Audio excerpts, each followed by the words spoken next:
il y a Lumumba, voilà. Je commence avec Maître Alain Légiste.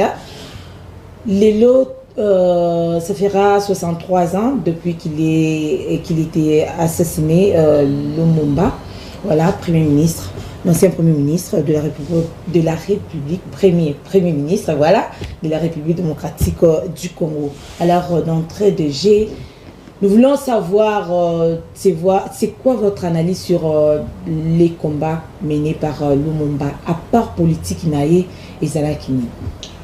Merci beaucoup pour la question, elle est cruciale. Patrice Emery Lumumba, c'est quelqu'un qu'il faudrait, même si on devait aller dans l'impossible, adorer dans ces pays, mais il n'est pas un dieu, c'est un humain, parce qu'il a ses faiblesses, il a aussi ses côtés forts. Mais j'aimerais beaucoup plus parler de ses côtés forts sur le plan politique. Et c'est quelqu'un qui a incarné l'idéologie du nationalisme, comme on l'aurait dit, cette idéologie qui nous disait que non, il faudrait mettre d'abord les intérêts du peuple, du pays, au-dessus de nos propres intérêts. Alors, je peux illustrer cela par quelques pensées que cet homme m'a données. Donc, la première pensée qui disait que c'est la lutte libère. Donc, sans la lutte, on ne peut pas être libéré. Et une autre pensée que cet homme disait, il disait que la main qui donne, c'est celle qui dirige, par opposition à la Belgique, qui s'est comporté comme étant un pays qui vient aider la République.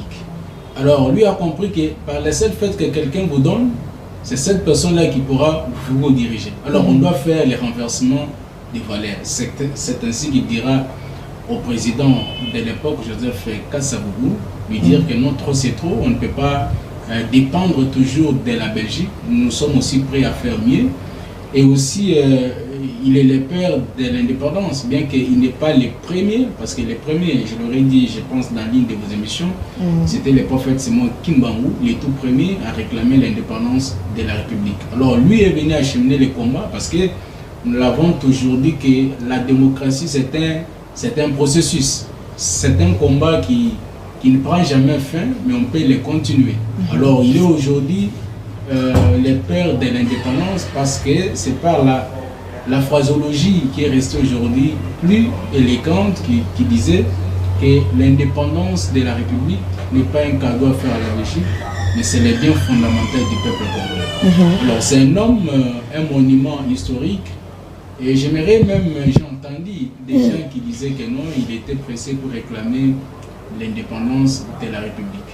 Alors j'ose croire que lorsqu'on a mal appris l'histoire, on peut se retrouver dans certaines situations qui ne correspondent même pas avec la réalité du pays. Parce que si vous remontez à l'histoire de ces époques, et nous étions un peuple qui ne savait pas comment vivre selon ce qu'on avait comme moyen.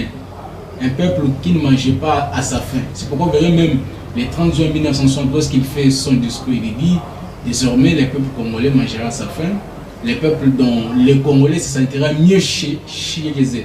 Mais ce qui m'avait beaucoup plus étonné de cet homme, parce que je le disais en introduction qu'il devait même être adoré, malheureusement c'est un humain. Le jour où on va aller pour l'assassiner, avant qu'il soit assassiné, il laisse une parole très célèbre. Il dit que l'histoire de la République démocratique du Congo ne sera pas racontée par les Belges, mais par le peuple congolais lui-même.